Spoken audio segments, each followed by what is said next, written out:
ونستعينه ونستغفره ونؤمن به ونتوكل عليه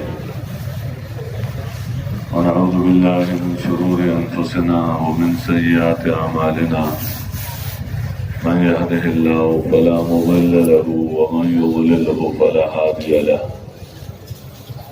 ونشهد أن لا إله إلا الله وحده لا شريك له ونشهد أن سيدنا ونبينا ومولانا محمدا عبده ورسوله صلى الله تعالى عليه وعلى آله وأصحابه وبارك وسلم تسليما كثيرا كثيرا أما بعد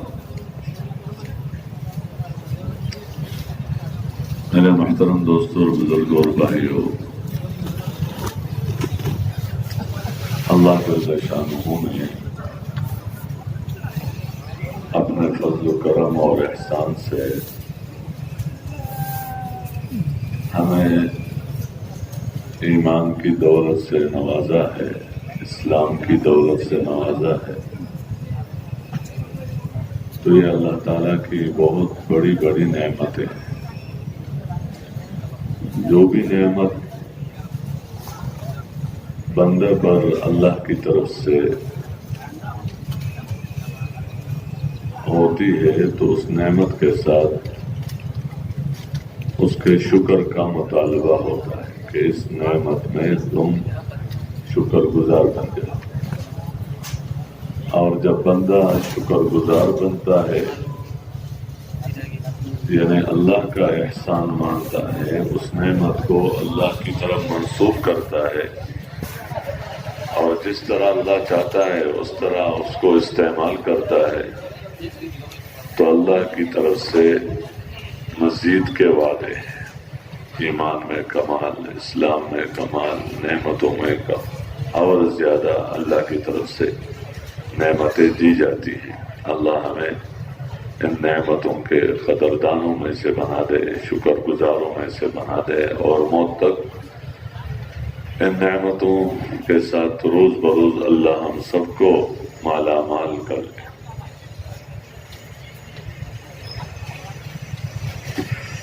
Nahmaduhu wa nusalli ala rasulil karim, amma ba'd. Hadirin yang mulia, Allah subhanahu wa ta'ala telah mengaruniakan kepada kita nikmat yang sangat besar, yaitu nikmat iman. Nikmat iman yang Allah berikan kepada kita ini dan juga nikmat-nikmat yang lainnya, apapun yang Allah karuniakan kepada kita, maka di dalam kandungan nikmat itu ada tuntutan kepada kita dari Allah Subhanahu wa ta'ala. Tuntutan dari Allah Subhanahu wa ta'ala kepada kita di atas nikmat itu adalah kita diminta untuk mensyukuri nikmat tersebut. Apabila hamba setelah diberikan karunia nikmat iman, kemudian hamba menisbahkan nikmat itu kepada Allah Subhanahu wa ta'ala, dia yakin betul bahwa nikmat ini bukan datang dari siapa-siapa, semata-mata datang dari Allah Subhanahu wa ta'ala. Kemudian hamba mensyukuri nikmat tersebut dan menggunakan nikmat tersebut seperti apa yang Allah Subhanahu wa ta'ala kehendaki, maka Allah Subhanahu wa ta'ala akan menyempurnakan volume iman yang telah diberikan oleh Allah kepadanya sedikit demi sedikit sampai kepada kesempurnaan iman, kesempurnaan amal Islam. Dan nikmat itu pun akan dipertahankan oleh Allah Subhanahu wa ta'ala, bahkan dari khazanahnya akan diberikan tambahan. Semoga Allah Subhanahu wa ta'ala setelah memberikan kepada kita karunia nikmat iman, memberikan kita semuanya taufik untuk dapat mensyukuri nikmat itu dan menisbahkan nikmat itu semata-mata hanya kepada Allah, dan kita dapat diberikan taufik untuk dapat menggunakan nikmat itu seperti yang Allah Subhanahu wa taala kehendaki bersama.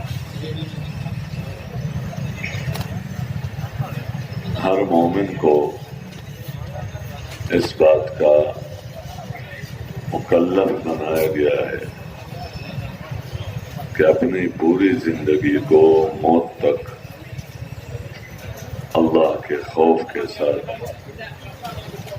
आखिरत को सामने रखकर दीन इस्लाम के मुताबिक जिंदगी गुजार।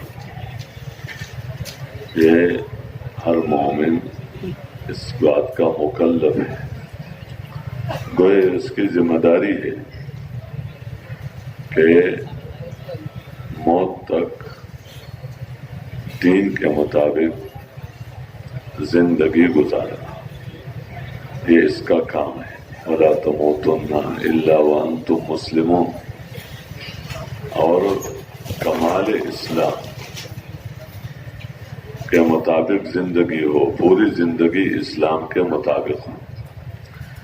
इसलिए वो मेहनत, जिस मेहनत के जरिए से ये दीन इस्लाम वजूद में आता है, तो उस मेहनत की जिम्मेदारी हर एक पर है। इसलिए कि इस दीन को अल्लाह ने मेहनत के साथ जोड़ा है। दीन की मेहनत बंदा करेगा तो अल्लाह इसको दीनदार बनाएगा। दीनदार बनेगा, दुनिया में भी कामयाब और आखिरत में भी कामयाब। दीन की मेहनत नहीं करेगा, सिर्फ मालदार बनने की मेहनत करेगा, जमींदार बनने की मेहनत करेगा, मुल्क और माल और दुनिया की चीजों की हसूल की मेहनत करेगा, तो दुनिया की मेहनतों से इंसान दीनदार नहीं बनता। हर एक चीज के लिए एक मेहनत है, तो दीनदार बनने के लिए भी मेहनत है। Hadirin yang mulia, orang-orang yang beriman mukallaf, diberikan tanggung jawab, diberikan beban untuk menjalankan kehidupannya dengan mewujudkan rasa takut kepada Allah dan meletakkan kehidupan akhirat di depan matanya. Lalu dia jalankan kehidupan dengan kaifiat karakter yang seperti itu sampai akhir hayatnya. Wala tamutunna illa wa antum muslimun. Kaifiat iman yang seperti ini, rasa takut kepada Allah dan menghadirkan akhirat di depan matanya dalam menjalankan kehidupan di atas dunia ini sampai mati, berarti ini merupakan tanggung jawab bagi orang yang beriman dan juga adalah merupakan pekerjaan bagi orang yang beriman. Jangan sampai meninggalkan dunia tanpa kaifiat iman yang dibebankan oleh Allah Subhanahu wa taala kepada mereka setelah diberikan iman tersebut. Itu hadirin yang dimuliakan Allah Subhanahu wa taala. Apabila seseorang dia buat usaha untuk mendapatkan harta, seseorang yang lain usaha untuk mendapatkan jabatan, seorang pedagang berusaha untuk menjadi pedagang, tanpa dia berupaya untuk mewujudkan agama dalam kehidupannya, maka hadirin, dia bisa menjadi pedagang, dia bisa menjadi pejabat, dia bisa menjadi orang kaya, tapi dia tidak akan bisa menjadi ahli agama kalau dia sendiri tidak berjuang dan bekerja keras untuk mendatangkan agama dalam kehidupannya. Maka agama yang di dalamnya kandungan kejayaan dan kebahagiaan semua manusia, Allah sertakan dengan agama itu usaha atas agama. Siapapun dia, manakala dia buat usaha atas agama, maka Allah Subhanahu wa taala akan karuniakan kepadanya agama dan dia menjadi ahli agama. Dengan keberadaan agama dalam dirinya, jaminan kebahagiaan itu dia dapati dunia dan akhirat. इसलिए इसमें बंदे का अमल दीन बन जाए और ये उस अमल के जरिए से दीनदार बन जाए, उसके लिए बुनियादी तौर पर एक मेहनत है कलमे वाले यकीन को दिल के अंदर उतारना। क्योंकि कोई भी काम हो जब वो कलमे वाले यकीन के साथ हो तो अमल दीन बनेगा। बाकी भी उसके साथ सिफात हैं, लेकिन बुनियादी तौर पर वो कलमे वाला यकीन है, ला इलाहा इल्लल्लाह मुहम्मदुर रसूलुल्लाह। इसके यकीन को दिल के अंदर उतारने की मेहनत ये हर मोमिन की जिम्मेदारी है। Oleh itu, bagaimana seluruh aktivitas kehidupan kita bernilai agama, maka diperlukan usaha yang pertama, yaitu usaha atas kalimat. Apa saja pekerjaan, apa saja amal, manakala disertai dengan usaha atas kalimat, maka pekerjaan itu akan bernilai agama. Olehnya itu, semua kita orang yang beriman hendaknya berupaya dan berusaha kerja keras untuk usaha atas kalimat ini, yaitu kalimat la ilaha illallah, sehingga kalimat ini masuk ke dalam hati kita, sehingga semua aktivitas kehidupan kita akan bernilai agama. इसमें एक यकीन ये है कि बंदे के दिल के अंदर ये बात उतरी हुई हो कि अल्लाह जल्ल शानहू अपनी कुदरत से जिंदगी बनाता है। कामयाबी नाकामी सिर्फ अकेले अल्लाह के हाथ में है। अल्लाह के साथ कामयाबी देने में, नाकामी से बचाने में अल्लाह के साथ कोई शरीक नहीं है। अल्लाह किसी को कामयाब बनाना चाहता है तो उसमें अल्लाह मखलूक में से किसी का मोहताज नहीं है। नाकाम बनाना चाहता है तो उसमें भी किसी चीज का मोहताज नहीं है। सब कुछ के होते हुए नाकाम बनाने पर कादिर, और कुछ भी नहीं है तो तरबियत करने पर कादिर, हिफाजत करने पर कादिर, जिंदगी बनाने पर कादिर। यानी ये बात दिल के अंदर उतरी हुई हो कि अल्लाह पाक से मखलूक के बगैर सब कुछ होने का यकीन दिल के अंदर उतरा हुआ हो, और दूसरी तरफ मखलूक से अल्लाह के इरादे के बगैर कुछ भी न होने का यकीन, एक जर्रा बराबर भी कुछ भी न होने का यकीन दिल के अंदर उतरा हुआ हो, ये बुनियाद है। Yaitu hadirin, setiap orang beriman hendaknya berusaha memasukkan keyakinan ke dalam hatinya bahwa Allah Subhanahu wa taala adalah satu-satunya zat yang dapat membentuk kehidupan seseorang, dan Allah Subhanahu wa taala bentuk kehidupan kita dengan kudratnya. Allah Subhanahu wa taala, di tangannya lah segala sesuatu. Dalam membentuk kehidupan seseorang, Allah Subhanahu wa taala tidak bergantung dan berhajat kepada asbab.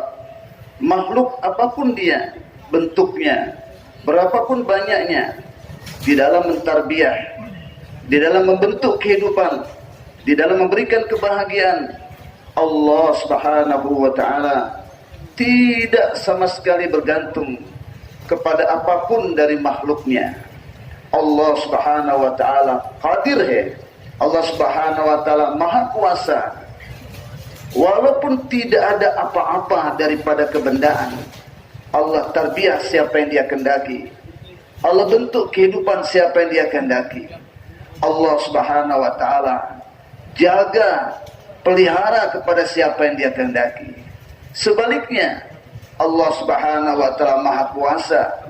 Adanya benda-benda di sekitarnya pun, segala sesuatu dia miliki, tapi Allah Subhanahu wa taala dengan kudratnya hancurkan kehidupan siapa yang dia kehendaki. Yang kedua, bagaimana masuk keyakinan ke dalam hati kita bahwasanya semua makhluk, semua asbab tanpa iradah dan kudratnya Allah Subhanahu wa taala tidak bisa berbuat apa-apa. Semua benda-benda daripada makhluk-makhluk Allah Subhanahu wa taala ini tidak bisa mendatangkan manfaat, tidak bisa membimbing, tidak bisa membentuk kehidupan dan menyelesaikan masalah tanpa iradat dan kudratnya Allah Subhanahu wa taala. Inilah keyakinan yang perlu kita hasilkan, masukkan ke dalam hati kita. आम तौर पर जितने भी इंसान हैं, मुसलमान है, काफिर है, मुसलमानों में मुत्तकी है, परहेजगार है, फिस्क फजूर में है, लेकिन उनके अंदर की चाहतें तकरीबन एक है। किसी से भी पूछो कि तुम्हें इज्जत चाहिए या जिल्लत, तुम्हें नफा चाहिए या नुकसान, तुम्हें लोगों के दिलों के अंदर मोहब्बत चाहिए, अपनी मोहब्बत या नफरत, तुम्हें दुश्मनों के दिलों के अंदर रुअब चाहिए या अपने दिल के अंदर दुश्मनों का रुअब, तुम्हें अपने मसाइल इनफरादी, इज्तिमाई, कौमी उसका हल चाहिए या तुम्हें उसका उलझाव चाहिए कि मसला हल ना हो, तो सबका एक ही जवाब है कि मुझे इज्जत चाहिए जिल्लत से बचना के लिए, और मुझे नफा चाहिए और नुकसान से बचना चाहता हूँ। और सिर्फ ये बात नहीं है कि सिर्फ चाहते हैं, बल्कि उसके लिए मेहनत करते हैं और कोशिशें करते हैं। वो कोशिशें और मेहनतें ज़ाहिरी तौर पर असबाब के रास्ते से करते हैं।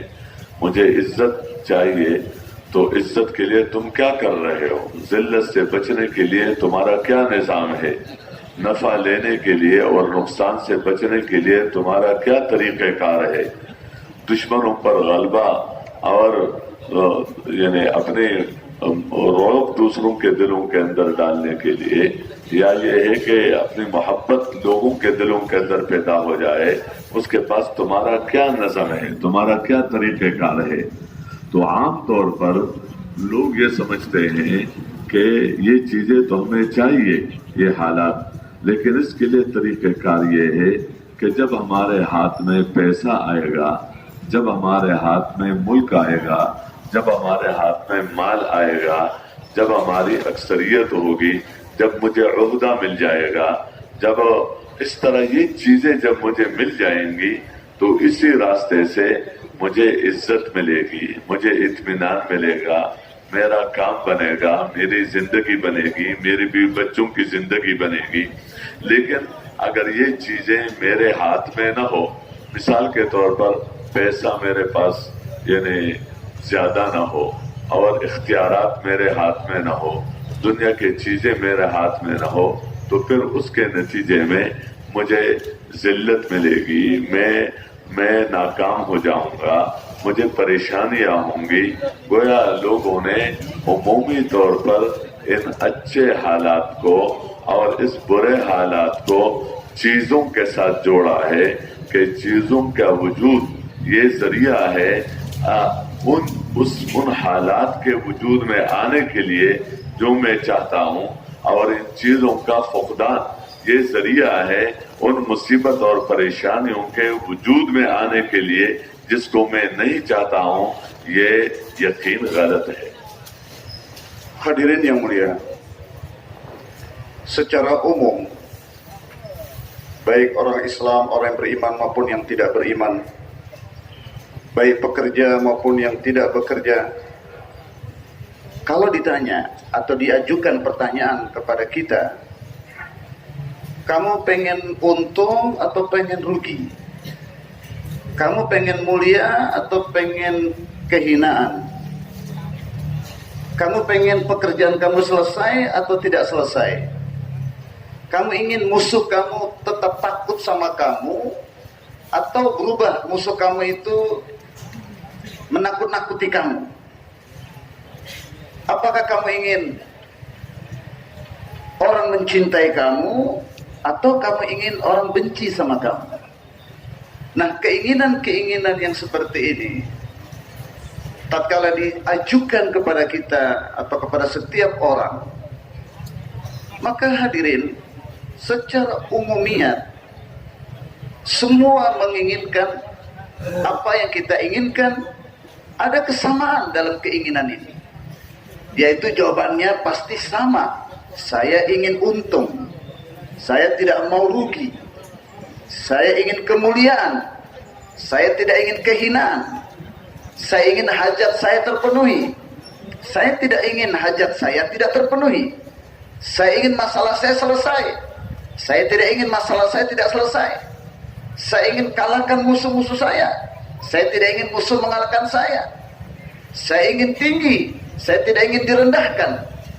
Demikianlah hadirin, kesamaan jawaban atau kesamaan keinginan tatkala ditanyakan kedua kondisi yang baik dan kondisi yang tidak baik tadi ke depan kita atau ke depan semua manusia. Kemudian hadirin yang dimuliakan Allah Subhanahu wa taala, tatkala kita ajukan pertanyaan yang kedua, oke, kalau kamu ingin untung dan kamu tidak ingin kerugian, kira-kira apa sih yang kamu usahakan? Tadbir apa, asbab apa yang kamu pilih supaya kamu bisa untung? Tadbir apa, ikhtiar apa yang kamu usahakan sehingga kamu keluar daripada kebuntungan? Apa yang kamu usahakan kalau kamu ingin mulia? Dan apa yang kamu usahakan kalau kamu itu tidak ingin hina? Apakah asbab yang kamu pilih kalau kamu ingin orang mencintaimu? Dan apa asbab yang kau lakukan kalau kamu tidak ingin orang-orang membenci kamu? Tatkala pertanyaan kedua ini kita ajukan hadirin, maka di situ secara umum juga jawaban manusia, mereka jawab seperti ini. Saya ingin untung, saya tidak ingin buntung, saya ingin mulia, saya tidak ingin hina, saya ingin dicintai, saya tidak ingin dibenci, saya ingin tinggi, saya tidak ingin rendah. Masalah saya ingin selesai, tidak ingin masalah saya tidak selesai. Tapi jawaban mereka atas kerja dan usaha untuk menghasilkan yang mereka inginkan, dan supaya yang tidak mereka kehendaki itu tidak wujud dalam dirinya, dan itu merupakan musibah kalau terjadi dalam dirinya. Secara umum hadirin, jawaban semua manusia adalah, saya kerja keras cari duit, karena kalau duit saya miliki, semua masalah saya selesai, semua urusan saya akan terpenuhi. Kalau saya punya duit, maka saya akan mulia, saya akan terhindar daripada kehinaan. Saya punya pekerjaan, saya punya usaha adalah untuk menghasilkan duit. Karena kalau tidak ada duit saya miliki, masalah besar dalam kehidupan saya. Jadi adanya duit menyebabkan kebahagiaan seseorang, banyaknya bertambah duit menyebabkan masalahnya akan banyak selesai. Ini semua jawaban hadirin sebagai satu pertanda bahwa manusia menghubungkan masalah hidupnya, manusia menghubungkan hajat dan keadaan hidupnya dengan kebendaan, dan inilah yang disebut dengan keyakinan yang salah, keyakinan yang rusak. मुझे बुनियाद है कि जितने भी मखलूक है, जिस काम के लिए अल्लाह ने इस मखलूक को बनाया है, जो भी है, लेकिन इससे वो काम तब बनेगा जब अल्लाह चाहेगा। वह इस मखलूक से अल्लाह के इरादे के बगैर और अल्लाह की मशीयत और अल्लाह के चाहे बगैर जिंदगी नहीं बन सकती। बस ये मुख्तसर है, इस मखलूक के बगैर, अल्लाह पाक से, अल्लाह के इरादे के बगैर कुछ भी नहीं हो। और अल्लाह से इस मखलूक के बगैर सब कुछ होने का यकीन दिल के अंदर उतरा हुआ हो। अल्लाह का काम किसी पर मौकूफ नहीं है और सबका काम अल्लाह के इरादे और अल्लाह की चाहत पर मौकूफ है। इसके साथ दूसरा यकीन क्या है? दूसरा यकीन ये है कि मेरी जिंदगी ये अगर अहकामात के मुताबिक है मुहम्मदुर रसूलुल्लाह कि मोहम्मद सल्लल्लाहु अलैहि वसल्लम अल्लाह की तरफ से जिंदगी गुजारने के तरीके लेकर आए हैं। मुझे जिंदगी कैसे गुजारनी है, अपने इबादत में, अपने अखलाक में, अपने मामलात में, अपने मुआशरत में, अपने यानी हर अमल के मुताल्लिक, हर हाल के मुताल्लिक अल्लाह की तरफ से पैगंबर सल्लल्लाहु अलैहि वसल्लम अहकामात लेकर आए हैं। ये अहकामात करने के भी हैं कि देखो इस वक्त में ये काम करो, और न करने के भी हैं कि इस वक्त में ये न करो, ये इस तरफ देखो, इस तरफ मत देखो, ये आवाज सुनो, ये आवाज मत सुनो, ये बोल जुबान पर लाओ, ये बोल जुबान पर न लाओ, हाथ इस तरह इस्तेमाल करो, इस तरह न करो। यानी हर उसके मुतालिक, हर हाल के मुतालिक पैगंबर सल्लल्लाहु अलैहि वसल्लम दीन लेकर आया है। तो दीन का क्या मतलब? अल्लाह की तरफ से करने के अहकामात लेकर आए हैं, न करने के अहकामात लेकर आए हैं। उस करने के अहकामात को अवामिर कहा जाता है कि करने के काम है, उसको मारूफात कहा जाता है कि ये अच्छे काम है, भले काम है, मारूफ काम है। और न करने के अहकामात को नवाही कहा जाता है, न करने के अहकामात को मुनकरात कहा जाता है। तो ये पैगंबर लेकर आता है कि देखो ये तुम इस बंदे पर किसी और का हुक्म नहीं चलता, बंदे पर हुक्म चलेगा अल्लाह का। शारे अल्लाह है कि ये तुम्हारे करने का काम है और ये तुम्हारे न करने का काम है। अगली बात यह है कि उन अहकामात के पूरा करने का तरीका वो भी पैगंबर लेकर आता है। पैगंबर लेकर आता है कि देखो यह नमाज है तो इस नमाज के पूरा करने का तरीका भी पैगंबर अल्लाह की तरफ से लेकर आता है। ये रोजा है तो रोजा रखने का तरीका भी पैगंबर अल्लाह की तरफ से लेकर आता है। इस तरीके से कोई भी हुक्म हो, कमाने के मुतालिक हो, खर्च करने के मुतालिक हो, मामलात हो, मुआशरत हो, दीनी मेहनत हो, तो जो भी अहकामात लेकर आए हैं हुजूर सल्लल्लाहु अलैहि वसल्लम उन अहकामात के पूरा करने का तरीका वो भी लेकर आया है। और इसके साथ ये वादे भी लेकर आए हैं कि अगर तुमने अपने अमल को, अपने बदन के से निकलने वाला हर अमल को अल्लाह के हुक्म के मुताबिक, पैगंबर सल्लल्लाहु अलैहि वसल्लम के तरीके के मुताबिक और अल्लाह की रजा के लिए, अल्लाह की रजा के लिए और आखिरत को बनाने की नीयत से जब तुम इस हुक्म को पूरा करोगे तो अब ये अल्लाह तेरे से राजी होकर, अब ये जरिया है, ये सबब है। अल्लाह तेरी जिंदगी बनाना चाहेगा, अल्लाह तुम्हें कामयाब करना चाहेगा, अल्लाह तुम्हें इज्जत देना चाहेगा, अल्लाह पाक तेरा काम बनाएगा। अगरचे तेरे पास एक पैसा भी ना हो तो चीजों को तरबियत का असल जरिया मत समझो, चीजों में अल्लाह के अहकामात को जरिया समझो, इज्जत का जरिया समझो, इत्मीनान का। ये गोया दीन को जरिया समझो इज्जत का, कि अल्लाह से इज्जत लेने के लिए जो यकीनी जरिया है वो अल्लाह का दीन है। अल्लाह से, अल्लाह के खजानों से इत्मीनान लेने के लिए, क्योंकि अल्लाह के अलावा कोई और तुझे इत्मीनान नहीं दे सकता है, तो अल्लाह पाक से इत्मीनान लेने के लिए जो जरिया है वो अल्लाह के अहकामात को पैगंबर सल्लल्लाहु अलैहि वसल्लम के सुन्नत तरीके के मुताबिक पूरा करना, अल्लाह की रजा के लिए आखिरत को सामने रखकर जब पूरा करोगे तो अल्लाह तुम्हारे से राजी होकर तुम्हें दुनिया में भी इज्जत देगा तुम्हें आखिरत में भी इज्जत देगा, तुम्हें दुनिया में भी अमन देगा, तुम्हें मरने के बाद भी अमन देगा। जो न खत्म होने वाला अमन है मरने के बाद, उससे भी अल्लाह तुझे नवाजेगा। तुम्हारे दुनिया की जिंदगी भी अल्लाह बनाएगा और मरने के बाद वाली जिंदगी भी अल्लाह तुम्हें बनाए, तेरी जिंदगी बनाएगा।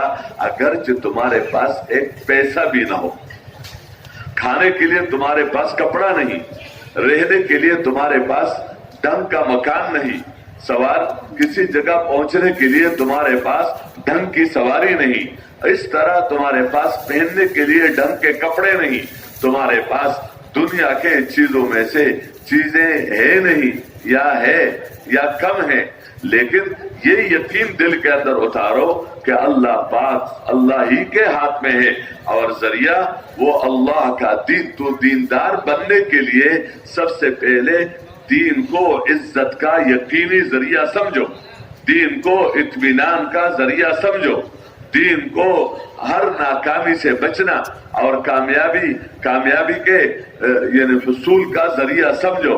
इसलिए मेरे मुहतरम दोस्तों, ये बुनियाद है। इस जितना ये बुनियाद मजबूत होगा इतना बंदे का दीन मजबूत होगा, और जितना ये बुनियाद कमजोर होगा इतना बंदे के अंदर दीन के एतबार से कमजोरी होगी। कभी हुक्म पूरा करेगा, कभी नहीं करेगा, बाज गुनाहों से बच सकेगा, बाज गुनाहों से नहीं बच सकेगा। ये सब कमजोरी इस कमजोर यकीन की वजह से और ईमान के अंदर ज़ुअफ़ की वजह से फिर इसका ज़ुहूर होगा इंसान की जिंदगी में, और उस कमजोर दीन की वजह से यानी दीन के अंदर नुकसान की वजह से ये बंदा दुनिया में भी परेशान होगा, और फिर मरने के बाद आखिरत के बाद भी अगर परेशानी दुनिया में उस मुसीबत की वजह से वो खत्म नहीं हुई और वो गुनाह और भी ज्यादा है, तो फिर आखिरत में भी परेशान होगा। इसलिए दोनों जहानों में कामयाबी के लिए अल्लाह ने हमें दीन उतारा है, और दीन के लिए अल्लाह ने हमें मेहनत दिया है, और मेहनत में सबसे पहली बुनियाद इस कलमे वाला यकीन को रखा है। इसलिए सब नबियों ने उम्मत पर दीन पेश करने से पहले उम्मत को इस यकीन की तरफ बुलाना, ये हर नबी का सबसे पहला काम था। किसी बस्ती में, किसी शहर में, किसी इलाके में दीन की इकामत के लिए हर एक पैगंबर ने लोगों को इस यकीन की तरफ बुलाया। ये हर एक पैगंबर का मुश्तरका काम है। Hadirin yang mulia, ini adalah perkara yang asas, bahwasanya benda, materi, apapun dia bentuknya, di mana saja dia berada, di mana hamba meyakini bahwa di dalam benda ini ada ta'asir, ada kesan memberikan keuntungan, ada kesan untuk menolak bahaya dalam benda itu, maka sesungguhnya semua apa yang kita sangka, kita lihat ada sesuatu di dalam benda ini memberikan manfaat ataupun madarat. La ilaha illallah. Tidak ada manfaat di dalam benda itu. Tidak ada bahaya di dalam benda itu. Benda itu tidak bisa memberikan manfaat tanpa iradat dan kudratnya Allah. Benda itu apapun dia bentuknya tidak bisa memberikan bahaya tanpa iradat dan kudratnya Allah Subhanahu wa taala. Sebaliknya, Allah Subhanahu wa taala tanpa benda itu, tanpa asbab-asbab keuntungan, tanpa benda-benda yang kita lihat bisa memberikan keuntungan, Allah kuasa tanpa benda itu memberikan keuntungan kepada kita. Allah kuasa memberikan bahaya tanpa adanya benda-benda yang membahayakan di sekitar kita. Karena Allah memberikan manfaat dan bahaya dengan iradat dan kudratnya.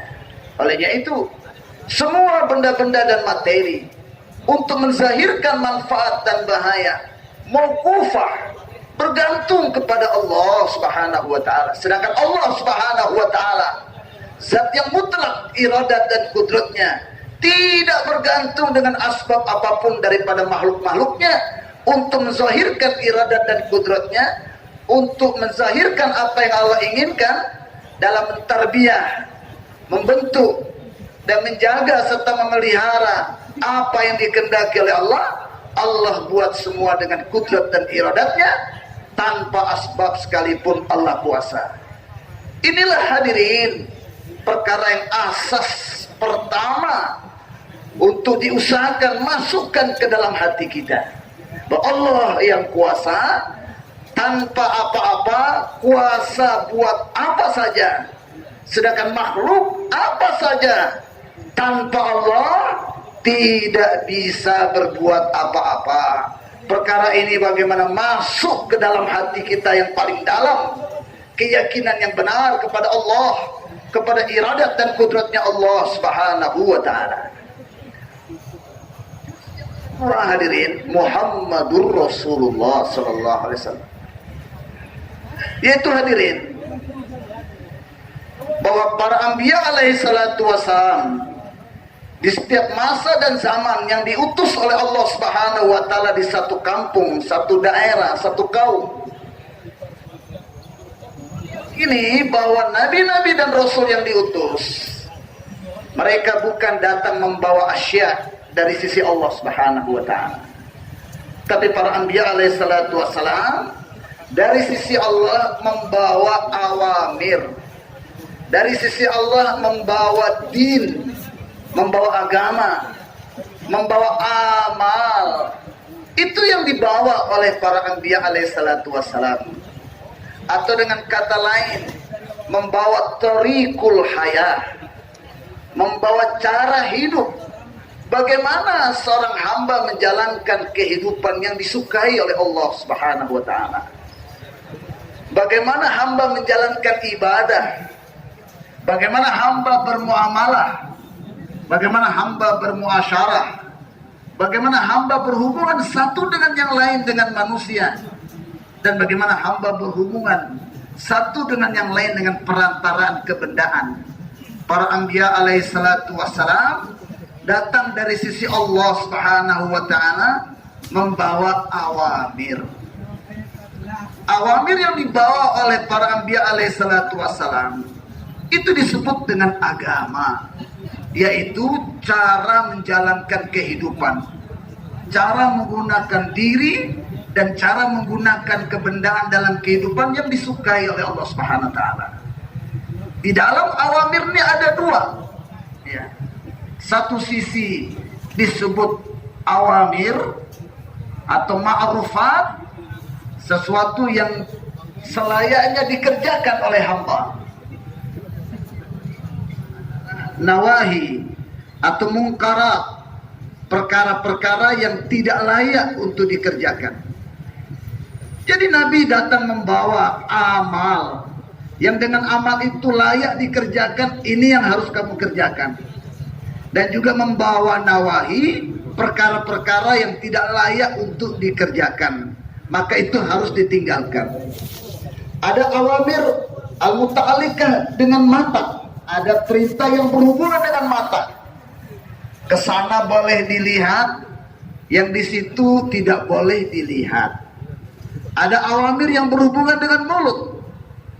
Kalimat ini boleh diucapkan, sedangkan kalimat yang begini nggak boleh diucapkan, maka ditinggalkan. Ada awamir yang berhubungan dengan pendengaran. Kalimat-kalimat yang seperti ini boleh didengar, maka buka telingamu. Sedangkan kalimat-kalimat yang seperti ini nggak boleh kamu dengar, maka tutup telinga kamu. Jadi awamir senantiasa ada dua sisi, yang harus dikerjakan hendaknya dilaksanakan, dan awamir berupa nawahi yang harus ditinggalkan, hendaknya kita tinggalkan perbuatan-perbuatan mungkarat tadi. Kemudian hadirin, di samping para anbiya membawa awamir atau agama dari sisi Allah Subhanahu wa ta'ala, para anbiya alaihi salatu wassalam juga membawa thariqah, membawa cara menggunakan amr tadi. Bukan umat dipersilakan menjalankan perintah semaunya gewe, semaunya sendiri, tidak. Tetapi para anbiya pun datang dari sisi Allah mengajarkan. Setelah tahu bahwa ini perintah, bagaimana menjalankan perintah itu. Setelah tahu bahwa ini larangan, Maka Nabi pun mengajarkan bagaimana cara meninggalkan larangan itu. Jadi bukan sekedar taat, tapi melaksanakan perintah Allah itu dengan arahan dari Allah Subhanahu wa taala yang telah dicontohkan, dipraktekkan oleh para anbiya alaihi salatu wassalam. Poin yang kedua. Poin yang ketiga, para anbiya alaihi salatu wassalam pun datang dari sisi Allah berupa mawaid. Jadi ada awamir, ada mawaid. Datang dari sisi Allah membawa perintah dan larangan. Juga nabi-nabi datang dari sisi Allah membawa janji-janji. Jadi beserta awamir ada mawaid. Allah tidak sekedar menyuruh kita, tapi Allah hubungkan ketaatan. Kalau kita taat pada perintah Allah tadi, apa janji-janji Allah yang akan diberikan kepada kita? Allah Subhanahu wa taala tidak sekedar melarang kita, tapi apa janji Allah yang akan kita dapati? Atau apa ancaman dari Allah kalau kita tidak meninggalkan larangan itu? Inilah ketiga poin yang dibawa oleh para anbiya alaihi salatu wassalam. Hadirin yang dimuliakan Allah Subhanahu wa taala. Apabila hamba kalimat juz yang kedua meyakinkan dalam hati bahwasanya Allah yang kuasa, selain Allah tidak ada yang kuasa. Olehnya itu pemberi hanya Allah. Selain Allah yang tidak punya apa-apa, tidak mungkin memberi kepada kita.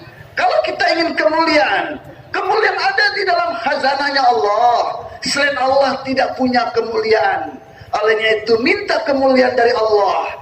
Dan Allah Subhanahu wa taala untuk memberikan kemuliaan kepada kita, untuk memberikan keuntungan kepada kita, untuk menyelesaikan masalah kita, untuk menunaikan hajat-hajat kita, dan semua yang kita inginkan. Allah Subhanahu wa taala punya zawabit, Allah punya aturan.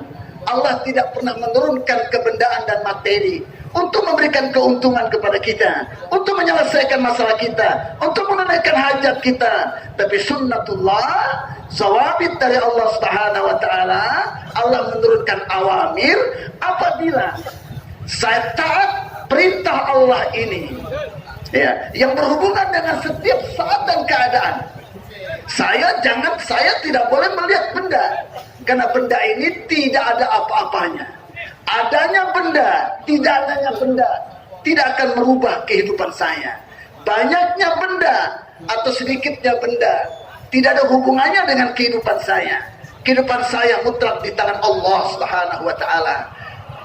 Dan Allah Subhanahu wa taala untuk membentuk kehidupan saya, Allah tidak pernah hubungkan dengan kebendaan yang nilainya lebih rendah daripada sayap nyamuk. Tetapi Allah hubungkan kehidupan saya, masalah kehidupan saya, hajat kehidupan saya dengan amr, dengan perintahnya. Olehnya itu apabila saya taati perintah Allah dengan cara yang dicontohkan oleh Rasulullah SAW, bukan ikut maunya sendiri, bukan ikut cara sendiri, tapi imtisalul awamir, mentaati perintah Allah, ikut cara yang dicontohkan oleh Rasulullah SAW. Ya, dan ketaatan saya kepada perintah Allah ikut cara Rasulullah SAW tadi dengan meletakkan akhirat di depan saya, untuk membangun akhirat saya, bukan untuk membangun dunia yang sementara dan kejuping ini, tapi untuk membangun kehidupan akhirat. Maka saya yakin bahwasanya amal ini, perintah ini untuk menghasilkan izzat, untuk menghasilkan kemuliaan, untuk menghasilkan keuntungan, untuk menyelesaikan masalah, untuk terpenuhinya hajat saya, bahwa amrullah atau agama adalah asbab hakiki untuk mendapatkan semua yang saya inginkan tadi. Tapi saya harus meletakkan akhirat di depan saya. Saya harus menjalankannya ikut cara yang dicontohkan oleh Rasulullah SAW. Baru janji-janji Allah akan diberikan kepada saya. Janji-janji Allah akan pasti Allah tunaikan kalau saya melaksanakan perintah ikut cara Rasulullah SAW, tapi harus meletakkan akhirat di depan, tidak meletakkan dunia di depan. Dunia hancur-hancur, tidak ada masalah. Masalah adalah akhirat. Masalah adalah akhirat, karena kehidupan adalah kehidupan akhirat. Dan juga saya landasi ketaatan ini untuk semata-mata mencari ridhonya Allah. Saya taati perintah Allah cara Rasulullah untuk membangun akhirat, dan untuk menyenangkan Allah. Karena kalau Allah tidak suka dengan saya, kalau Allah murka sama saya, hancur dunia dan akhirat saya. Untuk itu ketaatan saya untuk menyenangkan Allah Subhanahu wa ta'ala. Inilah asbab hakiki, sedangkan benda-benda materi asbab tipu-tipu. Ini keyakinan la ilaha illallah Muhammadur Rasulullah. Bagaimana masuk ke dalam hati diperlukan usaha. Olehnya itu, sejauh mana keyakinan la ilaha illallah Muhammadur Rasulullah ini masuk ke dalam hati kita yang dalam, akan wujud kekuatan dalam mengamalkan agama. Sejauh mana lemah fondasi iman pada hati kita, maka akan wujud juga kelemahan dalam pengamalan agama. इस बात को अपने दिल के अंदर उतारना ये हर एक मुसलमान की जिम्मेदारी है और इसका पूछा जाएगा इससे कि तुमने तुम्हारे ईमान का, तुम्हारे यकीन का, उसका क्या हाल था, उसके बारे में पूछा जाएगा, हर एक से पूछा जाएगा। दूसरे के बारे में इससे नहीं पूछा जाएगा कि दूसरे लोगों के यकीन का क्या हाल था, क्या आया उनका ये कलमे वाला यकीन था या नहीं था। ये इससे दूसरों के बारे में नहीं पूछा जाएगा।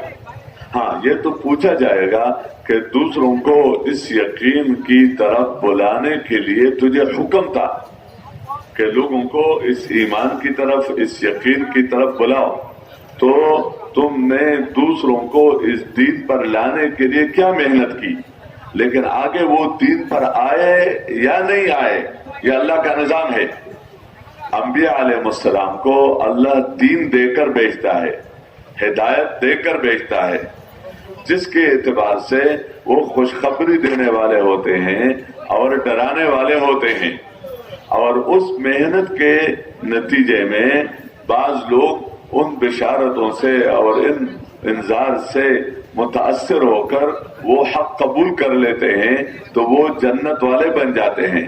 और बाज नबियों की बिशारतों से और बशारतों से और नबियों के डराने से डरते नहीं है, अपना कुफर नहीं छोड़ते, अपने बेदीनी नहीं छोड़ते, अपना मासियत नहीं छोड़ते।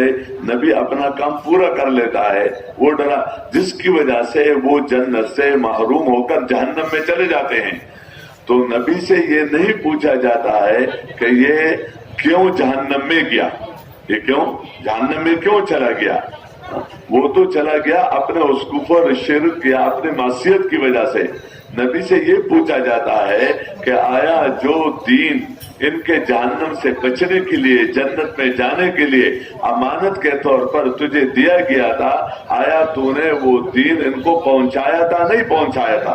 इन्ना अरसलनाका बिलहक्की बशीरा व नज़ीरा वला तुसअलु अन अस्हाबिल जहीम, कि हमने तुझे भेजा है हक के साथ, हिदायत के साथ, दीन के साथ, बशारत देने वाला, डराने वाला, और तेरे से जहन्नमियों के बारे में नहीं पूछा जाएगा कि ये जहन्नम में क्यों गए, क्यों, ये उनका अमल था, ये उनका फेल था, न मानना उनका फेल था, तुम्हारा काम था उसकी तरफ बुलाना। इसलिए हमारी जिम्मेदारी है कि हम अपने अंदर इस मेहनत का जो सबसे पहला बंदा मुखातब है और इस मेहनत के नतीजे को देखना चाहता है, तो सबसे पहले अपने अंदर देखना होता है कि मेरे अपने यकीन का, अल्लाह के साथ ताल्लुक का, अहकामात के पूरा करने का, गुनाहों से बचने का, आखिरत को सामने रखकर चलने का मेरा क्या हाल है। अपने अंदर देखना ये दीनदारी है। और सिर्फ अपने को बंदा भूल जाए और अपने मेहनत के कामयाबी और नाकामी, ये अपने मेहनत में कामयाबी और नाकामी का अलामत ये करार दे कि दूसरों में कितना आ रहा है, तो ये कोई अक्लमंदी नहीं है। अक्लमंदी ये है कि बंदा सबसे पहले अपने अंदर देखे कि जब मैं मेहनत कर रहा हूं तो मेरे अंदर ये खूबियां कितनी आ रही हैं, और इसके अंदर ये जज्बा हो कि कोई भी मुसलमान इस पूरे दीन के बगैर न रहे। कोई भी मुसलमान अब उस पूरे हर मुसलमान को इस पूरे दीन की तरफ बुलाने के लिए, इस पर लाने के लिए जो हमारा काम है वो है सब मुसलमानों को इस कलमे वाले यकीन की तरफ बुलाना। यह हम सबका काम है, सबकी जिम्मेदारी है। जब हम अल्लाह के हुक्म के पूरा करने की गरज से इस दावत वाले हुक्म को पूरा करेंगे, इसका ताल्लुक जसद के साथ है, इसका ताल्लुक माल के साथ नहीं है, इसका ताल्लुक जसद के साथ है। जब हम अपने लोगों के पास जाकर जहां तक हम जा सकते हैं और अपनी जुबान से अपनी नीयत करके अपने दिल के अंदर उतारने के लिए जब दूसरों से हम यही बात कहेंगे, और जो कोई भी इस बात को कहता है उसको अपने को मुहताज और जरूरतमंद समझकर इस बात को सुनेंगे, और हम उसी अल्लाह की कुदरत, अल्लाह की अजमत, अल्लाह के उसके सिफात के बारे में हम फिक्रमंद होंगे। हमारा दिमाग भी उस पे चलेगा, हमारा कान भी इस पे इस्तेमाल होगा, हमारे जुबान भी इस्तेमाल होगा, और हम जिस चीज को भी देखेंगे इसी नजर से देखेंगे कि इस चीज का बनाने वाला अल्लाह है, इसका तरबियत करने वाला अल्लाह है, इसके अंदर जो खूबी है वो खूबी अल्लाह ही ने रखा है। इससे वो होगा जो अल्लाह चाहेगा। अगर अल्लाह चाहेगा तो इस चीज से वो फायदा होगा, अल्लाह नहीं चाहेगा तो नहीं होगा। इस तरह जब बंदा अपने दिमाग को और अपने कान को और अपने आंख को और अपने जुबान को अपने दिल के अंदर उतारने की नीयत से जब इस बात को लोगों के पास जाकर तकलीफें उठाकर, मशक्कतें उठाकर मारे मारे फिरता है और अल्लाह से दुआ मांगता है, तो ये और इस दावत को और ये लोगों के पास जाने को और इस यकीन की तरफ बुलाने को अल्लाह का हुक्म समझकर, अल्लाह का हुक्म समझकर अल्लाह की रजा के लिए आखिरत के बुनियाद पर इसको समझे कि ये दावत देना ये मेरी तरबियत का जरिया है, ये मेरी इज्जत का जरिया है, ये मेरी दुनिया में भी जिंदगी बनने का जरिया है। लेकिन मैं इसलिए दावत नहीं दे रहा हूँ कि मुझे दुनिया में इत्मीनान मिले और मुझे दुनिया में इज्जत मिले, क्योंकि दीन का काम बंदा दुनिया में इज्जत के लिए या दुनिया में मुकाम के लिए या दुनिया में माल दौलत के हुसूल के लिए या दुनिया में अपने जरूरतों के पूरा करने की नीयत से नहीं करता। दीन का काम तो बंदा सिर्फ आखिरत के बुनियाद पर करता है, लेकिन ये यकीन रखता है कि जब मैं इस तरह करूंगा अल्लाह राजी होकर अल्लाह मुझे दुनिया में कामयाब करेगा, आखिरत में भी कामयाब करेगा।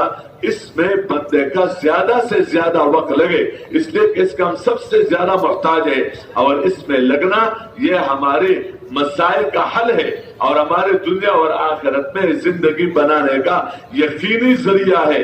और ये काम हक है इसके लिए, और इसका हक है कि हम अपने आप को ज्यादा से ज्यादा इसकी तरफ हम मुतवज्जी भी हो और इसमें अपनी जान ज्यादा से ज्यादा लगाने वाले बन जाए। Sebelumnya hadirin, beliau mengatakan olehnya itulah Allah Subhanahu wa taala memberikan kepada kita agama dan usaha atas agama. Maka para anbiya alaihissalatu wassalam sebelum menawarkan agama, kerja mereka adalah usaha untuk membetulkan keyakinan. Karena ini fondasi dan asas kaum akan dapat mengamalkan agama dengan sempurna apabila masuk ke dalam hati mereka keyakinan kepada kalimat ini.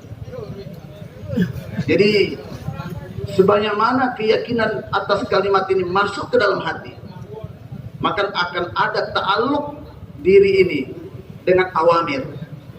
Sebanyak mana masuknya keyakinan atas kalimat ini ke dalam hati, sebanyak itu akan zahir amal-amal agama dari anggota tubuh manusia tadi. Dan sebanyak itu juga akan ada kekuatan untuk menolak segala kekufuran, kemaksiatan, kefasikan yang muncul dari anggota tubuhnya.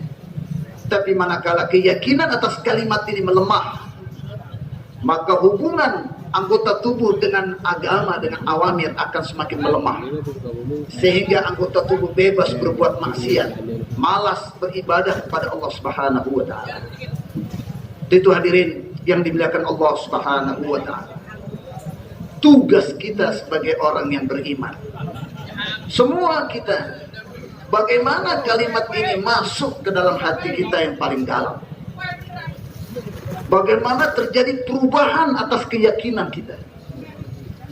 Adapun orang lain berubah keyakinannya. Yang kedua, nanti dia berubah jazbah dalam kehidupan kita. Yang kita lihat bukanlah benda-benda dan materi, tapi yang kita lihat adalah awamir, yang kita lihat adalah agama. Sehingga kehidupan kita semua diwarnai dengan agama. Kita akan senang bila kita mentaati perintah, dan kita akan sedih bila kehilangan perintah. Adapun orang lain hadirin, dia berubah atau tidak, keyakinan atas kalimat ini masuk ke dalam hatinya atau tidak, itu bukan tanggung jawab kita. Orang lain amalkan agama atau tidak, orang lain jauh dari agama apa tidak, bukan kita dibebankan tanggung jawab untuk merubah keyakinan mereka, merubah semangat dan cara hidup mereka. Tidak hadirin. Itu hubungannya dengan nizam Allah Subhanahu wa ta'ala. Siapa yang diberikan hidayah. Tapi kita mukallaf hadirin, setiap kita. Dan ini mudah. Semua kita berpikir bagaimana kalimat ini masuk ke dalam hati saya sehingga keyakinan saya berubah. Adapun kita tidak peduli dengan diri kita, berubah tidak keyakinan dalam hati saya? Keluar tidak keyakinan yang salah dari hati saya? Masuk tidak keyakinan yang benar dalam hati saya? Dan dari ujung rambut sampai ujung kuku, sudahkah saya hubungkan semua anggota tubuh saya dengan amal apa tidak? Karena hubungan kalimat, hakikat kalimat La ilaha illallah Muhammadur Rasulullah adalah dengan anggota tubuh. Tidak ada hubungannya dengan harta ataupun kebendaan. Nah, tatkala kita tidak peduli, adakah keyakinan saya berubah? Adakah cara penggunaan anggota tubuh dari ujung rambut sampai ujung kuku berubah? Dan kita mulai sibuk memikirkan orang lain. Si fulan yakinnya udah berubah atau belum tuh? Si fulan sana sudah amalkan agama atau belum? Nah, ini semua adalah tipuan hadirin syaitan kepada kita. Kerja yang sesungguhnya harus kita buat, memikirkan keyakinan saya berubah apa tidak, jazbah hidup saya berubah apa tidak, cara penggunaan anggota tubuh saya berubah apa tidak. Enggak kita pikirin, enggak kita lihat, yang kita tidak diberikan tanggung jawab untuk orang lain. Justru kita pikirkan hari-hari keadaan mereka. Ini adalah masuk dalam jalan tipu daya syaitan. Tentunya hadirin, yang Allah berikan kepada kita yaitu usaha agama. Dengan ditutupnya pintu kenabian, maka Allah Subhanahu wa ta'ala bebankan tanggung jawab menyampaikan agama kepada mereka. Tapi mereka amal apa tidak, berubah apa tidak kehidupan, itu bukan tanggung jawab kita. Tapi menyampaikan kepada mereka agama ini. Berita yang berhubungan dengan mata harus sampai kepada mata mereka. Berita yang berhubungan dengan telinga harus kita sampaikan kepada mereka. Dan sebagainya. Ini adalah amanat yang harus kita tunaikan. Tapi mereka berubah apa tidak, mereka amalkan agama apa tidak, itu perubahan itu hubungannya dengan nizam Allah yang gaib. Hidayah atau tidak diberikan hidayah. Allah Subhanahu wa ta'ala firman dalam Al-Quran, Inna arsalnaka bil haqqi basyira wa nadhira wa la tus'al an ashabil jahim. Kami utus engkau wahai Muhammad sallallahu alaihi dengan kebenaran, dengan agama ini. Dan Nabi diutus membawa agama ini dengan dua senjata, basyira wa nadhira. Semua nabi-nabi dalam rangka menyampaikan agama ini juga memberikan kabar-kabar gembira. Bagi siapa yang taat dengan ajaranku, dengan perintah Allah Subhanahu wa ta'ala aku ajarkan, bagi dia surga. Tetapi bagi mereka-mereka yang tidak mau taat kepada Allah Subhanahu wa ta'ala dan kepada agama yang Allah Subhanahu wa ta'ala, maka dia mahrum daripada nikmat-nikmat surga dan ditempatkan di neraka. Hadirin yang dimuliakan Allah Subhanahu wa ta'ala, inilah senjata nabi-nabi dalam berdakwah. Berikan kabar gembira dan berikan ancaman-ancaman. Nah, mereka-mereka yang terkesan dengan janji-janji Allah, kabar-kabar gembira, Dan mereka-mereka yang timbul rasa takut dengan ancaman-ancaman, mereka mulai bekerja, mereka berupaya untuk mengikuti ajaran nabi-nabi. Maka Allah Subhanahu wa taala berikan mereka hidayah, jalankan kehidupan berdasarkan agama, selamat dari neraka, masuk ke dalam surganya Allah Subhanahu wa taala. Sedangkan kaum-kaum yang bersikeras dengan prinsipnya, tidak mau mengikuti apa yang diajarkan oleh nabi-nabi dan kabar-kabar gembira yang disampaikan, tidak tertarik. Ancaman-ancaman dari nabi-nabi enggak merasa takut, tetap bersikeras dengan kehidupan mereka. Mereka dimaklumkan mendapatkan nikmat yang kekal di surga, dan mereka dimasukkan ke dalam nerakanya Allah Subhanahu wa taala. Hadirin yang dimuliakan Allah Subhanahu wa taala, saya tekankan di sini bahwa tanggung jawab kita adalah bagaimana keyakinan, kalimat keyakinan tadi masuk ke dalam hati kita. Dan kita lihat setelah masuk ke dalam hati kita, ada enggak perubahan dalam penggunaan anggota tubuh? Karena kalimat ini tidak ada hubungannya dengan harta, materi, dan kebendaan. Cukup dari ujung rambut sampai ujung kuku kita. Olehnya itu, kalau ada perubahan dalam diri kita, saya dapat menggunakan anggota tubuh saya berdasarkan apa yang diperintahkan oleh Allah Subhanahu wa taala, berarti agama akan muncul dalam diri saya. Saya mudah mengamalkan agama yang diperintahkan oleh Allah berdasarkan cara yang dicontohkan oleh Rasulullah sallallahu alaihi wasallam. Berarti agama wujud dalam kehidupan saya. Bila agama wujud dalam kehidupan saya, maka Allah ridho kepada saya. Karena agama merupakan perkara yang sangat dicintai oleh Allah Subhanahu wa taala. Dan Allah perintahkan saya untuk jalankan kehidupan mengikuti apa yang dikehendaki oleh Allah. Maka saya jalankan, gunakan seluruh anggota tubuh saya seperti yang Allah kehendaki, maka Allah ridho dengan saya.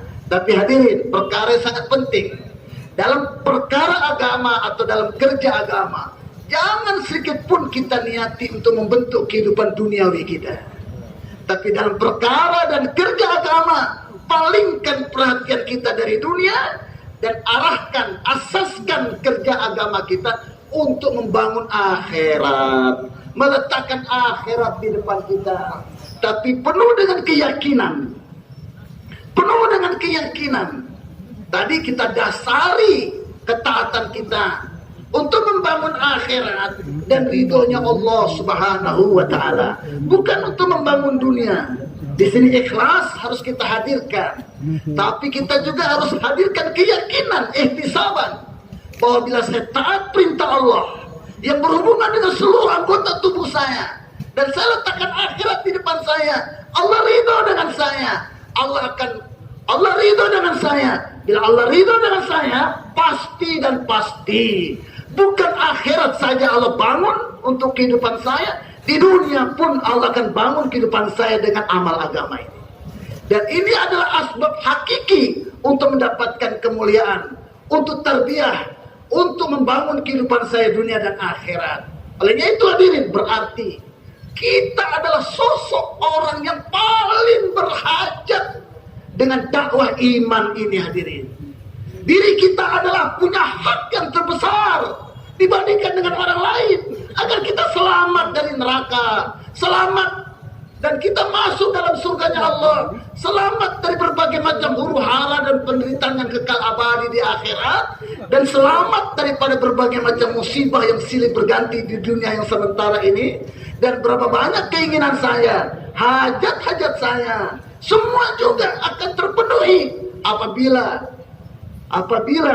saya dapat amalkan agama dengan sempurna. Dan itu tidak akan mungkin kecuali masuk keyakinan yang benar atas kalimat tadi ke dalam hati saya.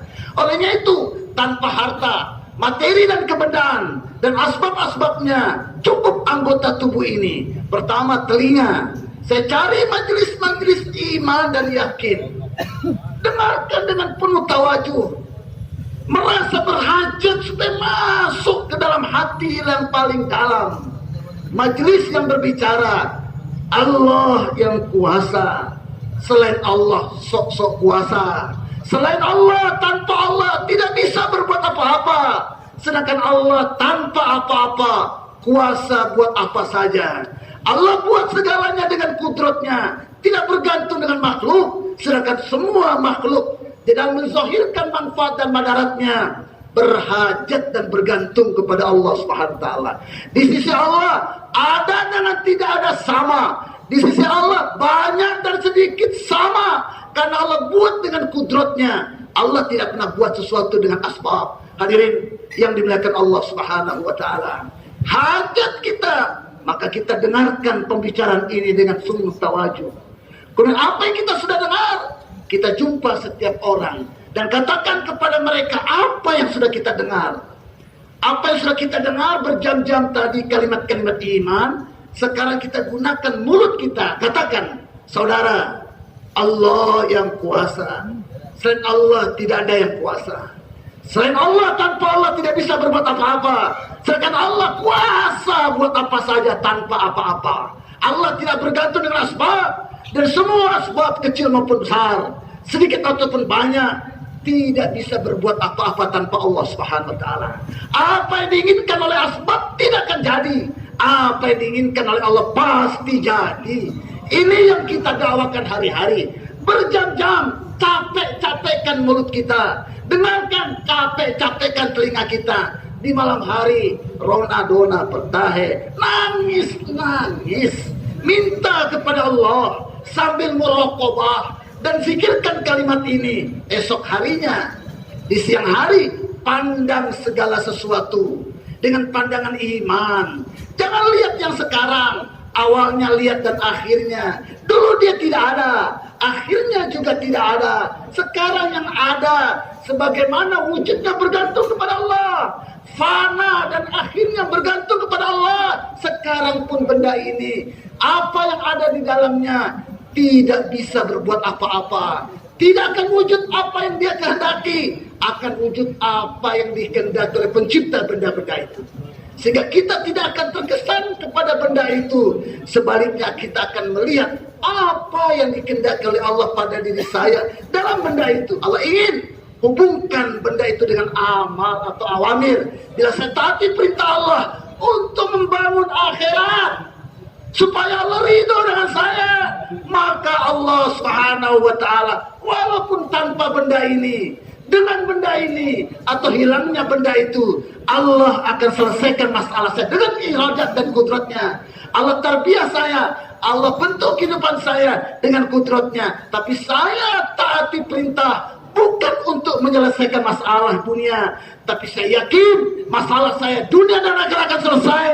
Sebab saya telah memilih asbab hakiki. Inilah asbab hakiki dakwah ilallah, dalam menyelesaikan semua masalah, dalam menunaikan semua hajat.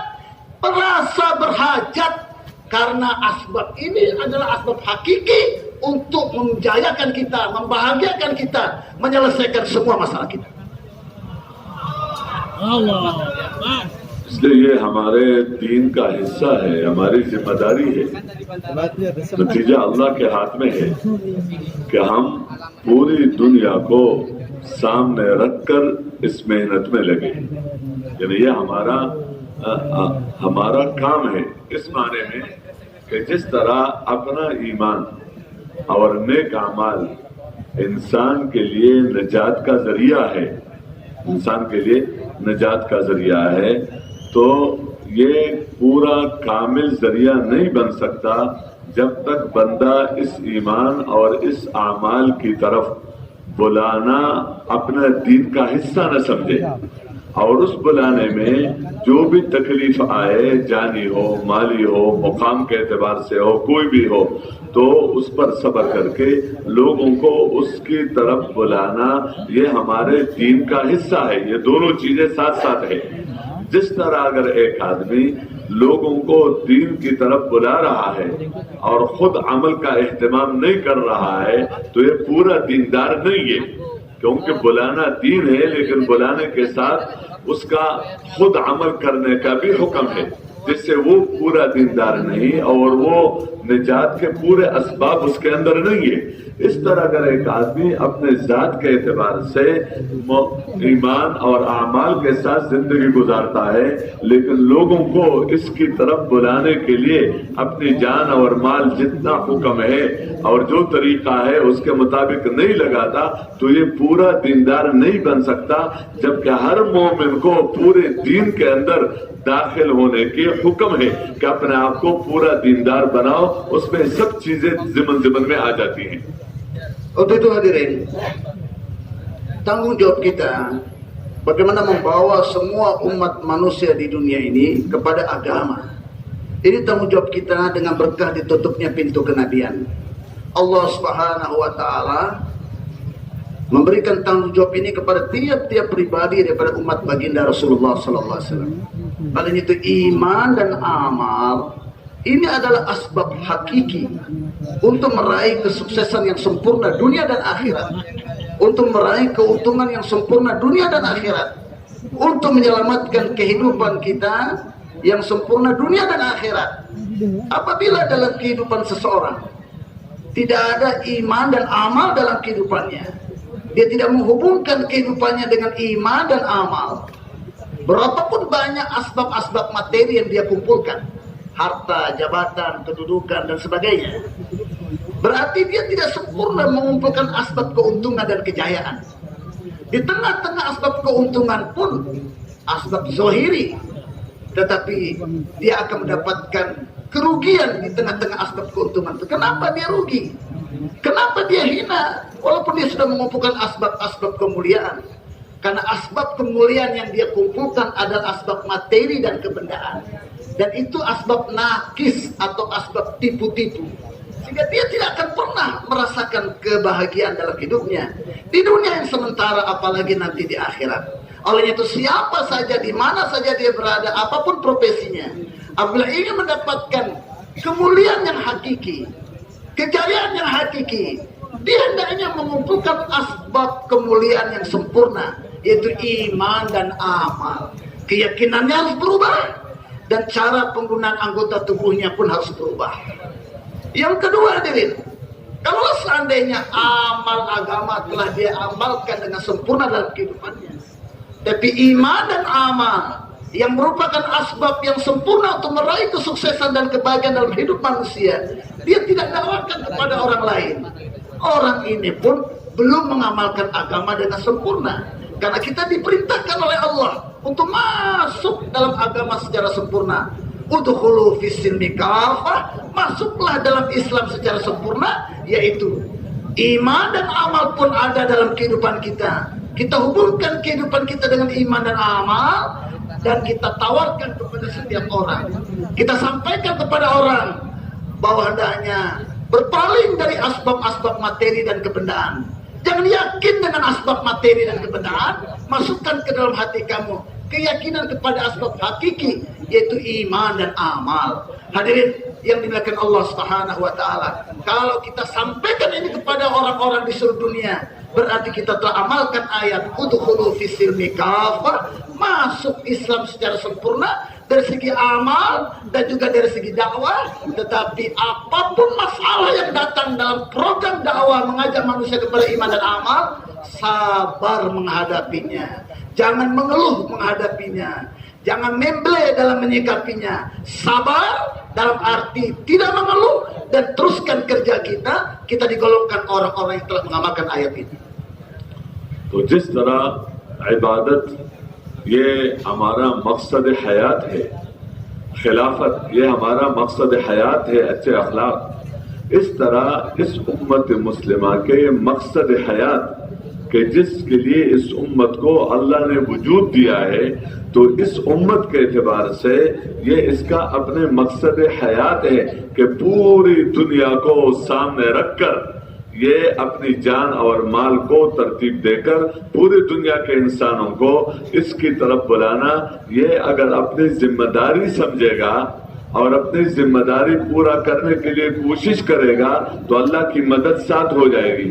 लेकिन अगर उम्मत अपने को मकसद हयात सिर्फ अपनी इबादत समझे, یا صرف اپنے اخلاق عبادات کے ساتھ اخلاق ہی کو سمجھے اور اس کے ساتھ اس پوری دنیا میں اس کلمے اس دین کی طرف بلانا اپنا مقصد حیات نہ سمجھے اور اس میں اپنی جان اور مال نہ لگائے تو ظاہر بات ہے پورا دین دنیا میں زندہ ہونے کی جو ذرائع ہے وہ وجود میں نہیں ہے اور اس امت کی ذمہ داری پوری نہیں ہوگی.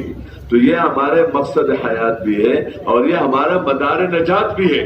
یعنی گویا ایسا نہیں ہے کہ ہم نے کر لیا نہیں کیا بلکہ جس طرح خسارے سے نکلنے کے لیے ایمان اور اعمال صالحہ قرآن نے بتائے ہیں اس طرح دعوت ایمان اور اعمال صالحہ کی طرف اور اس کے صبر کی طرف بلانا یہ بھی ان دونوں سببوں کے ساتھ اس کو قرار دیا گیا ہے. تو یہ ہمارے مدار نجات بھی ہے یہ ہمارے مقصد حیات بھی ہے. مقصد اس امت کے دنیا میں ظہور کا مقصود ہی یہی ہے کہ یہ امت مسلمہ پوری دنیا کو سامنے رکھ کر یہ محنت کرے گی تو بحیثیت امتی ہونے کے یہ اپنے آپ کو صرف دنیا کے کاموں کا سمجھ کر زندگی نہیں گزارے گی. اس کا یہ مطلب نہیں ہے کہ یہ تجارت نہیں کرے گی زراعت نہیں کرے گی حکومتیں نہیں چلائے گی دنیا کا کوئی کام نہیں کرے گی. نہیں یہ سب کام کریں گے شریعت کے مطابق کریں گے احکامات کے مطابق کریں گے. اس لیے اس کا کوئی عمل دنیا نہیں ہے. تجارت میں لگنا دنیا تب ہے کہ جب بندہ تجارت میں احکامات پورا نہ کرے. زراعت میں لگنا دنیا تب ہے کہ جب بندہ زراعت میں اللہ کے احکامات کو پورا نہ کرے. اور مزدوری کرنا دنیا تب ہے کہ جب بندہ اس کو مقصود بنا کر احکامات پورا نہ کرے. حکومت چلانا یہ دنیا تب ہے کہ جب بندہ اس میں احکامات کا اپنے آپ کو مکلف سمجھ کر زندگی نہ گزارے اپنی خواہش کے مطابق اور اپنے طبیعت کے مطابق چلے اور احکامات کی پرواہ کیے بغیر یہ زندگی گزارتا ہے. تو گویا یہ دنیا ہے جس پر لعنت ہے جس پر لیکن اگر یہ احکامات کے مطابق یہ اعمال کر رہے ہیں تو جس طرح نماز کے مسائل ہیں احکامات ہیں نماز کے فضائل ہیں اس طرح تجارت کے احکامات ہیں تجارت کے فضائل ہیں زراعت کے احکامات ہیں زراعت کے فضائل ہیں مزدوری کے احکامات ہیں مزدوری کے مسائل ہیں. تو یہ پورے زندگی یہ دین بن سکتی ہے بشرطے کہ بندہ اس کو دین بنانے کی کوشش کرے.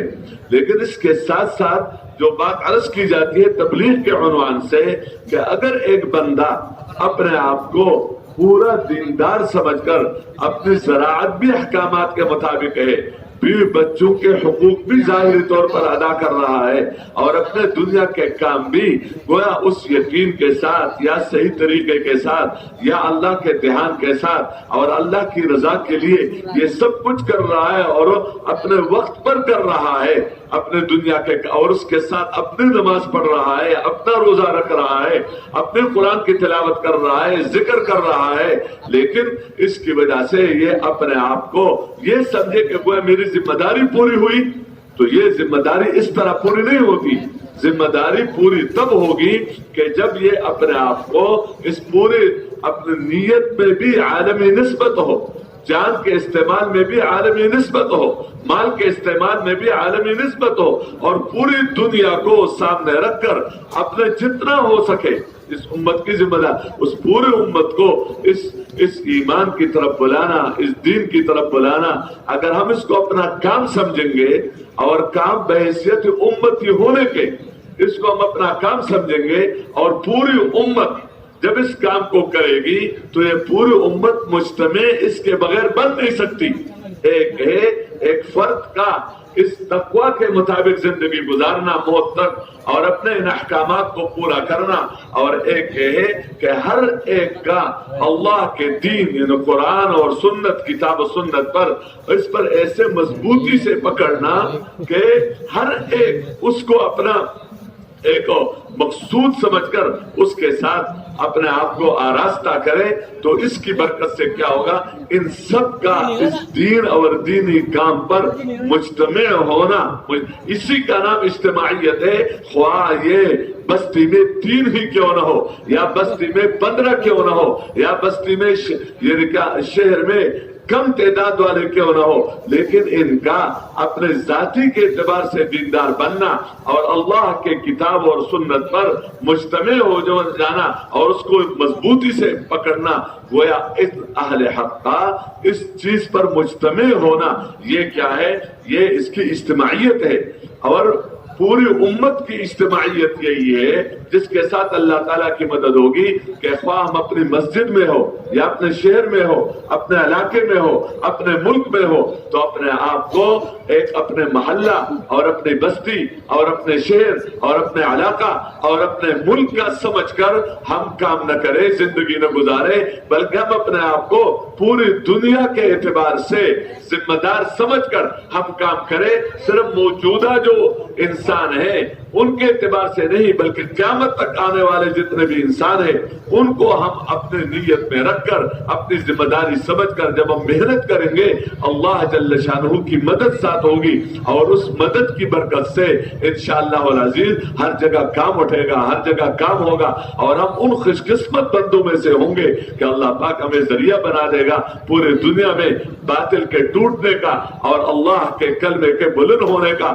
یہ تب ہوگا جب ہم بحیثیت امتی ہونے کے، دیکھو اپنے آپ کو صرف تجارت کا سمجھ کہ میں مسلمان تاجر ہوں، میں مسلمان زمیندار ہوں، میں مسلمان مالدار ہوں، میں مسلمان غریب ہوں، میں مسلمان حاکم ہوں، تو میری ذمہ ہے کہ اسلام کے مطابق ان شعبوں کو چلانا، اور ایک یہ ہے کہ میں حضور پاک صلی اللہ علیہ وسلم کے امت میں ہوں، تو بحیثیت امتی ہونے کے میری ذمہ داری یہ ہے کہ میں پوری دنیا کو سامنے رکھ کر اس محنت میں لگوں گا، اللہ سے مانگوں گا، اللہ مجھے ذریعہ بنا دے گا پوری دنیا میں ہدایت کا۔ تو پھر اس کام میں قربانیاں دینا ہمارے لیے آسان، ہر حال میں کام کرنا آسان، مشورے سے چلنا آسان، اور صفات کے ساتھ چلنا آسان، بشرطے کہ ہم اپنی ذمہ داری سمجھے اور ہم اس کو اللہ کی طرف سے ہمارے اپنی ذمہ داری سمجھ کر اور اپنی مدار نجات سمجھ کر اور اپنی جان اور مال میں اس کے لیے جتنا بھی ہو سکتا ہے کرتے کرتے اس حد تک پہنچ جائے کہ یہ کام ہمارے دنیا کے کاموں پر غالب آ جائے۔ جب تک دین ہمارے دنیا پر غالب نہ ہو، یعنی پوری دنیا کا کام دین کے اعتبار سے نہ ہو، تو اس وقت تک ہم پورے دیندار نہیں بن سکتے، اور جب تک یہ کام ہمارے دنیا کے کاموں پر غالب نہ ہو اس وقت تک پوری دنیا میں ہم اللہ کے کلمے کا بلند ہونے کا ذریعہ بن جائے۔ وہ تب ہوگا کہ جب یہ مبارک کام باقی کاموں کے اوپر رکھے۔ اس لیے تقاضا اس بات کا ہے کہ ہم اس کام کو اہمیت دیں، اس کو عظمت کے نظر سے دیکھیں، اس کو اپنی ذمہ داری سمجھے، اور اس کے لیے جتنا ہو سکتا ہے شروع کریں، لیکن جتنا ہو سکا ہے اس پر مطمئن نہ ہو، زیادہ سے زیادہ دینے کا ہمارا اندر کا داعیہ ہو۔ یہاں تک ہم پہنچے کہ جس وقت جتنے وقت کے لیے جس طرف جہاں کے لیے کہہ دیا جائے اس وقت بندہ یہ کہے کہ میں تیار ہوں، اس وقت بندہ یہ عذر نہ کرے کہ میرا یہ کام ہے، میرا وہ کام ہے، اللہ ہمیں ان میں سے بنا دے۔ اس کے لیے سب تیار ہے نا انشاءاللہ؟ Hadirin yang dimuliakan Allah Subhanahu wa taala. Sebagaimana ibadah adalah maksud hidup kita, juga khilafah adalah maksud hidup kita, yaitu berhubungan dengan hamba-hamba Allah dengan akhlak baginda Rasulullah sallallahu alaihi wasallam. Begitu juga hadirin, dakwah ilallah adalah maksud hidup kita. Kita pahami hadirin, bahwa saya harus menjalankan ibadah dengan baik, tepat pada waktunya. Dan kita juga pahami hadirin, kita harus berhubungan dengan siapapun dengan akhlak baginda Rasulullah sallallahu alaihi wasallam. Tetapi secara umum umat belum memahami bahwa maksud umat ini diantar oleh Allah Subhanahu wa taala adalah atas kerja dakwah ini. Bagaimana semua manusia di dunia ini kita sampaikan dakwah iman dan amal yang merupakan asbab hakiki untuk meraih kesuksesan, dan juga iman dan amal adalah asbab darul madar, sumber daripada keselamatan umat ini.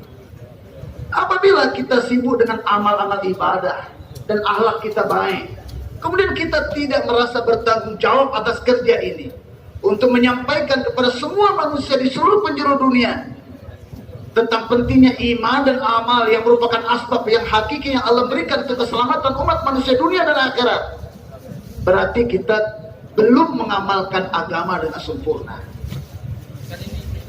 Juga hadirin, untuk ambil bagian dalam kerja agama ini bukan berarti kita tinggalkan pekerjaan dunia kita, bukan berarti kemudian kita bakar toko kita tidak mau lagi bercocok tanam.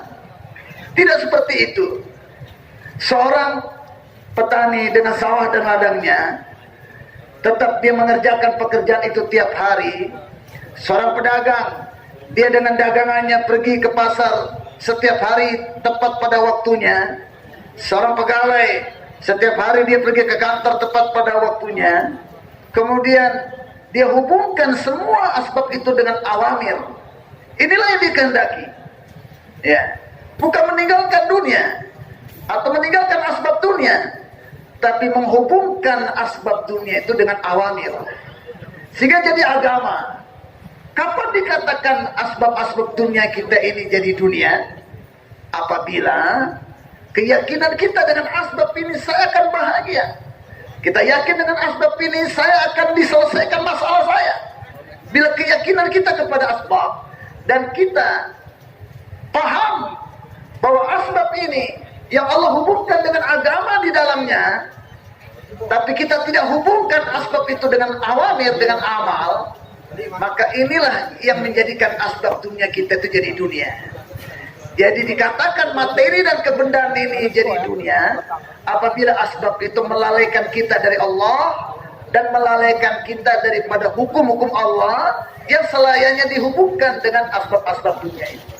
Apabila asbab-asbab dunia kita hubungkan dengan awamir dan yakin kita tetap kepada Allah, bukan beralih kepada asbab, maka asbab dunia kita tidak lagi dikatakan dunia, bahkan itu pun dikategorikan agama yang menjadi kendaraan kita menuju Allah, yang menjadi asbab untuk membangun akhirat kita.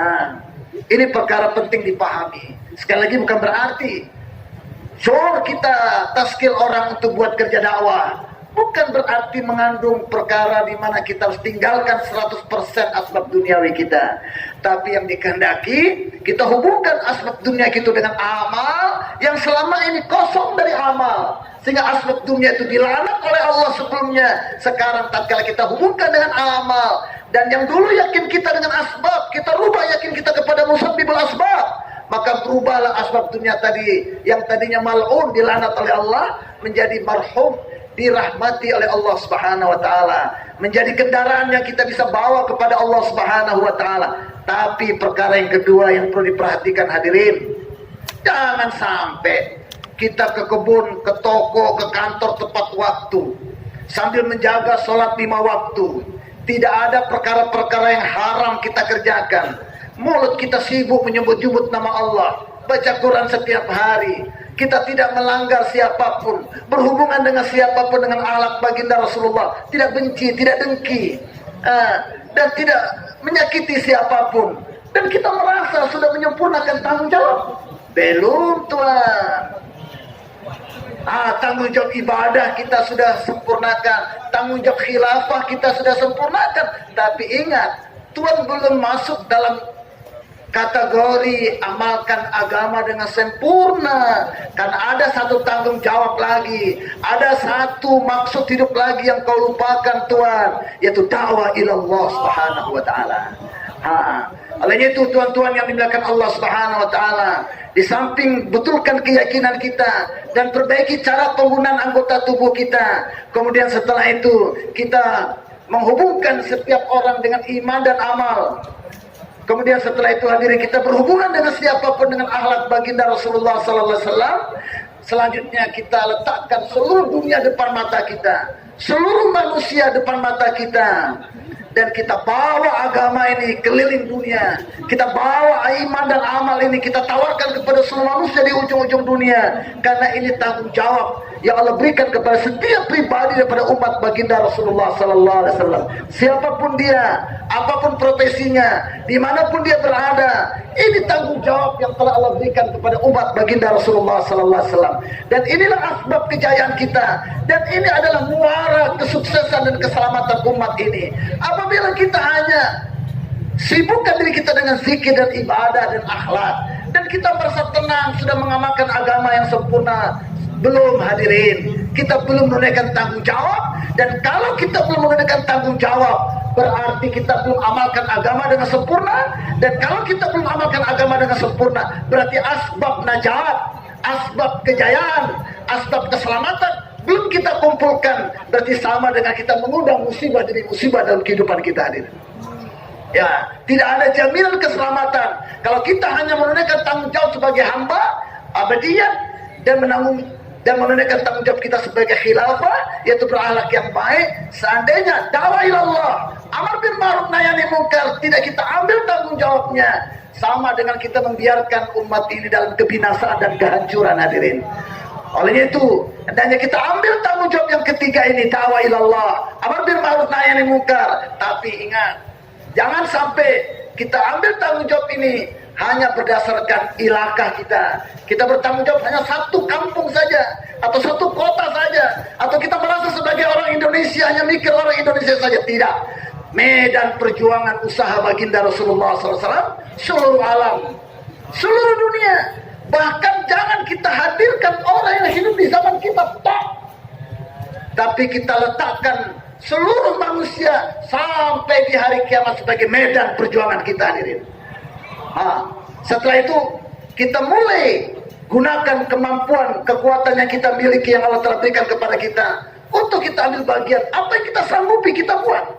Tapi seluruh alam niat kita, seluruh dunia kita letakkan di depan mata kita, sampai ke ujung-ujung dunia, sampai ke seluruh negara. Dan kita mulai dari mahalah kita, kita mulai dari masjid kita, hadirin. Kita niat seluruh alam, seluruh dunia kita sampaikan. Tapi kita mulai dari tempat kita. Apa yang bisa kita sanggupi kita buat dulu. Tapi perkara yang penting, hadirin, bahwasanya dalam menyampaikan misi dakwah ini, agar seluruh dunia selamat daripada musibah dunia dan akhirat, agar semua manusia memilih asbab-asbab hakiki, seluruh manusia selamat dunia dan akhirat, maka dalam buat kerja ini dituntut perhatian yang luar biasa, hadirin, kesungguhan yang luar biasa. Keagungan kerja ini hanya kita letakkan di dalam hati kita, karena selama kerja dakwah ini kita tidak dahulukan di atas keperluan-keperluan dan pekerjaan-pekerjaan duniawi kita, maka tanggung jawab kita sebagai umat akhir zaman tidak akan dapat kita tunaikan. Seluruh dunia, seluruh manusia, 290 negara, tidak akan sampai kita ke semua tempat itu. Tidak akan bisa kita tunaikan tanggung jawab ini kalau kita masih melebihkan keperluan anak dan istri melebihi keperluan dakwah ini, hadirin.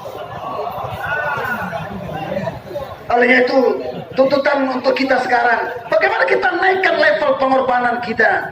Tetap kita kerja dunia juga, pedagang masih berdagang, petani masih bertani, pegawai masih kantornya, tetapi hendaknya kita pertama, kebesaran amal dakwah ini ada di dalam hati kita.